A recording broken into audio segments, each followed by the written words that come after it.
Good morning, traders. Welcome to the TMT Stock Market Strategy video for Monday, July 24th.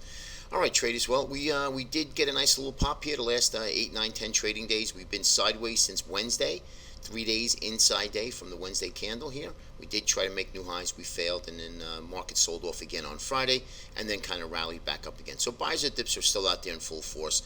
Market is all driven on sentiment now. It really doesn't matter about valuations, PEs, or even any type of indicator. It doesn't really matter at the moment. Everybody wants to buy stocks. Market hasn't done anything. Donald Trump hasn't done anything since he's taken office, but yet everybody still looking to buy stocks here, and at these crazy valuations as well. So at one point it is going to turn. We should get to the target of 2,500, 2,550, and we should get there between now and I'd say sometime in August, and then I think the market will start to top and going to have a difficult time.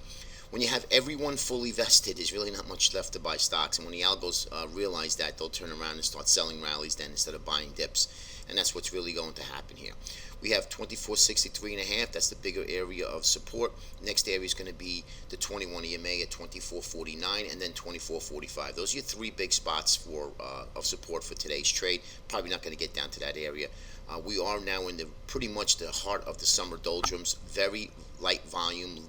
This whole move has been on no volume, so that's yet to be expected. We'll see what happens. Your resistance is going to be Thursday's high, but that doesn't mean that there's really anything of significance. Look at the volume profiles here. You can see that there's really very little volume traded up at these areas here. So decent volume coming in at the 2545 area, obviously because we went sideways for about 5-6 weeks. Next is going to be your ES, and again, you can see here off the intraday charts, 2475.50. That'll be a bigger area of resistance. 2472.75, and we did get the gap fill here, so we're looking for the next area of support of 2461.75. That is the gap upper end of the gap support from 3 days ago. That's from Wednesday, and then of course down to 2557.50. That's the ES intraday chart. Next is going to be NASDAQ, and you can see here we've been up for about 11, 12 trading days. We do have 3 days of inside day. The gap area is going to be 58.93.5. Now this does look like an island topic, believe it or not. If we break below the gap and we continue to move a little bit lower, we'll have an island reversal here. Okay, right now it's not the case. We need to have the markets open and see where we go from there. But 21 EMA will be your next area of 58.13.43. Okay, now let's take a look at the commitment and trade reports in crude oil. And we mentioned last Monday, Tuesday, we should be looking to probably sell rallies here. And sure enough, many of you caught that move and started selling rallies early on. So hats off to you guys. That's great. Great news. Producers just confirming what they did last week. They're adding more to their shorts. So that 46.5, 47.5 in crude oil really was significant. And that's where that number hit. And it also hit the downtrend line. You can see that perfectly here. So this is what we're looking for. We're looking for a continued move lower. If we get below the 21 EMA of 46.93, then that pretty much will solidify the move and we'll continue to move lower.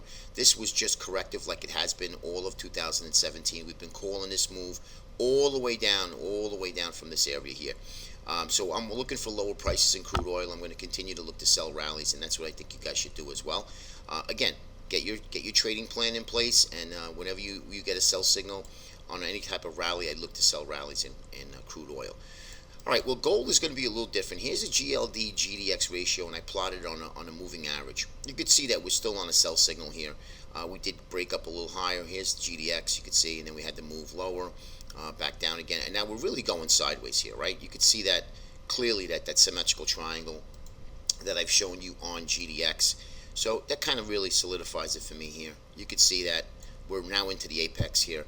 GDX needs to get going. I mean, it really does. It hasn't done so all year. If it does not, either way the break, that's what we want to look to follow, okay? And if GDX does break lower, let me show you the GDX chart here. Well, let me backtrack a little bit. If GDX does break lower, that's going to solidify and top the move here of gold, which was corrective, and I think we move lower.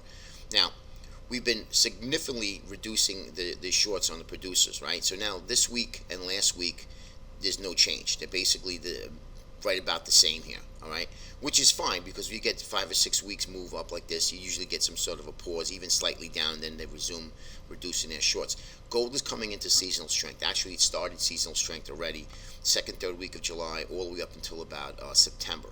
Now, that does not tell me that since we've had a corrective rally, a lot of the gold bigger players like to shake everybody out first before they resume the trend. So it would not shock me if I see GDX down to $21 testing the key support area, or gold testing key support area of 1207. Okay, so that's what I'm really looking for to see. Now, obviously, if we get some major fear out in this market, which I don't believe that's going to happen anytime soon, because the powers of B want the market to go higher so they can get out of their long trades. I think you might get a little bit of a sell-off. We'll see if we make a higher low from this previous pivot low right here from July, and then we start to move higher. Or do they just flush them one more time, 2-3 days down, and then they look to buy them again? That's usually what happens in gold. GDX is not telling me to buy gold right now, even though we've had a corrective rally, and many of you have traded to the long side as well as I did. But it's just, for a day trade, it's really what it comes down to. You can see here we've been up about 9 trading days. That's another reason why I'm not looking to buy gold or anything up 9 trading days in a row. 1256.20 resistance. Your upper and lower proprietary price channel, 1246.70 all the way down to 1238.70. That's a good area of support along the 21 EMA at 1236. So there's some good support here. We need to see if that holds. If that can break back down again and hold, and we pivot from this pivot low at 1207, then I think we look to start building a position or get long gold on any type of pullbacks. Okay. Next is going to be the USB. This is a 30-year USB. All right. This is the USB weekly 30-year bond. Now, what I wanted to show you was, and I've showed this to you before, here's the 200-week moving average at 150.56. Here is the 50-week moving average rolling down significantly at 155.45. Eventually, that's going to meet. The death cross is going to happen. All right, unless something significantly happens where bonds just really rally and then it starts to move. But this is a weekly, so it takes a long time for this to turn. All right, it's like driving a ship. It's like piloting a ship, excuse me. So this is eventually going to go. If we lose the 150.56 2 weeks, 2 weekly closes below, I think that's pretty much will solidify the move that we're headed back down again. This is just a pause here to me. Rates have risen, and I think rates are rising. We are in an interest rate rising environment. That's not going to help gold for the moment, not going to help the banks, and it's not, it will help the banks rallying, but it's not going to help gold, and it's not going to help bonds. So we're looking to pivot low, make a pivot low somewhere in here, and then start to rally higher. Okay, but you can see that we broke out of the downtrend, and now we've just back tested, which is absolutely normal. And then once we do pivot higher, you'll see that higher low from this previous low, and I think that resumes the uptrend in rates and put pressure on bonds and at least gold in the time being. ZB, you can see here again, very corrective. I think this is corrective, and I think that we look for a sell signal. Once rates start to rise, we can start selling bonds TLT. Okay. Next is going to be the transports, and again, transports right now looking okay for a bull flag, but I think this is a pretty deep pullback. I think it should have held the 21 EMA. Right now, it is holding a 50. We got to get back above 170.74 in the transports and start to break back up again. This will help us for the sentiment trade of the ES&Q and all the other indices. But right now, this might be given a tough time because you can see here now we're on sell signals in RSI and MACD. So just keep that in mind, guys, going forward. Let's keep an eye on the transports. Spiders, again, 3-day inside day. That area is going to be 245.68, then all the way down to 245 for support. Resistance going to be Thursday's high, 247.80. But again, there is very little resistance. You can see that here. So just use caution if you're looking to short against that area. I would not. I would rather be looking to buy pullbacks, or if we get some sort of a move lower, we can actually start selling rallies. Okay, secondary leader is the IWM. Again, not leading again. We got back above it, looked great, and now we broke back down again. Now we're pulling back again, so the 21 EMA 141.79 is going to be your area, and then resistance is going to come in at the 143.72 for today's trade in IWM. And last is going to be your Qs. You can see that straight up valuations are through the roof. These FANG stocks are so overvalued.